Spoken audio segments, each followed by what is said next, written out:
Bəzi mənbələrdə də ki, bəlirli bir miqdarda kofein istifadəsi, alkol istifadəsi, yəni spirtli içki istifadəsi də dəri sağlamlığına da əslində xeyirdir. Amma biz bunun miqdarını, porsiyonunu təəssüf ki, tənzimləyə bilmirik. Məsələn, xalq dilində siz özünüz də eşidərsiniz ki, spirtli içki qoy bədənin təmizlənsin, orqanizman təmizlənsin, arada lazımdır. O arada sözü görürsünüz ki, bəzilərimiz görür ki, ayda 10 dənə toy olur, o arada sözü 10 dənə toya düşür.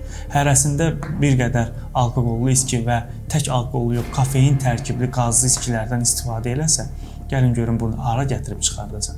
Ona görə də əlbəttə ki, hər şeyin fazlası zərərdir, amma bəzi şeylərin, belə deyim də, qazlı içəcəklərdir, ondan sonra nikotindir, bu kofein, zərərli kofein, bir var faydalı kofein, zərərli kofeinlə nikotin əlbəttə ki, insan sağlamlığına, öncəliklə kardiovaskülər, yəni qəlb-damar sağlamlığına ziyan verir.